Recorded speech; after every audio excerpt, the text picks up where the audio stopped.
Mapagpalang araw po sa ating lahat. Ako nga po pala si Angela Jen Agner at welcome po sa aking Day 18 Daily Devotion ni Pastor Russell Ocampo. Para po sa ating devotion ngayong araw ay ang series about Full Armor of God.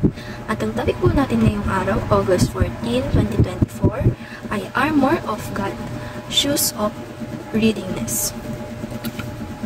At ang scripture po natin ngayon ay Ephesians 6 verse 15, and as shoes of your feet, having put on the readiness given by the gospel of peace. Sa Tagalog naman po, isuot niyo ang sapatos ng magiging handa sa pangangaral ng magandang balita ng kapayapaan.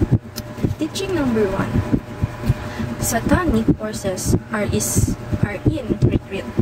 Kala po natin na si Satanas ay tawa lang ng tawa sa paggawa ng kasalanan, but di natin alam na si Satanas daw po at ang kanyang mga alagad ay tumakbo sa digmaan o in retreat dahil sila ay tinanggal ng authority ng ating Panginoon, at pag pupunta sila sa langit ay hindi sila nakakapasok o nakakapunta roon, pati na rin sa mundo natin.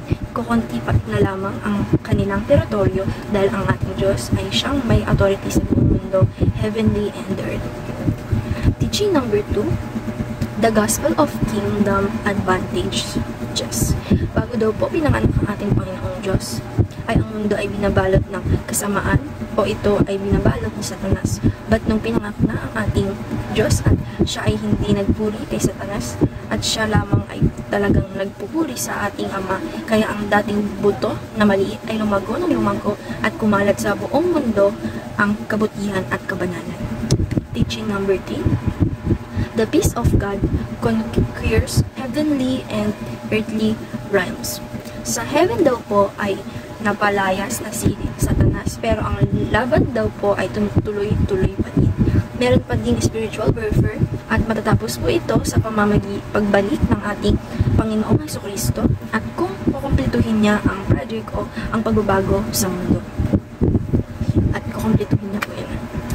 Pagbabago sa ating mundo para sa ikabubuti ng mga anak niya. Application number 1, advance the gospel of peace in our family.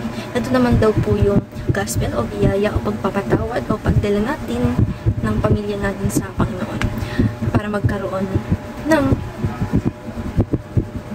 gospel of peace is dapat binabahagi din natin sa family natin. Kaya nga po ang ating Panginoon ay nagpako sa krus para sa ating mga kasalanan at tayo ay maging walang kasalanan. At nung si God ay napatawad tayo, paano pang ang mga pamilya natin ay hindi natin mapapatawad? Kaya dapat ay nagpapatawad din tayo at binibigyan ng gospel of peace ang ating pamilya. And application number 2, advance the gospel of peace in our community. Ito naman daw po yung pag-share natin ng gospel of peace sa ating community o kinabibilangan na lugar, sa mga school, sa mga katrabaho natin, sa work, at lalo na sa bahay, para sa bahay natin mismo, para sila ay mapabilang sa ating Panginoon. Example po nito yung pagbabahagi po ng mga salita ng Diyos sa Bible at ang mga panunumbalik ng ating mga kapwa sa ating Diyos. Application number 3, advance the gospel of peace in our nation. Sabi naman po dito na is ang pag-share o pagpapabilang sa ating nation o bansa na maraming masasama na kumikilos sa iba't ibang bansa. Example po nito is yung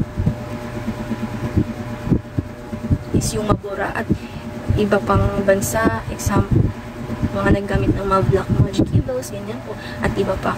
But Jesus said na, let God disciple the nation, dahil God is the King of Kings, and that ang ating Panginoon lamang ang nagahari sa ating bansa. Kaya po, ayan ang mabuti natin gawin sa ating bansa, para mapabuti ang ating bansa.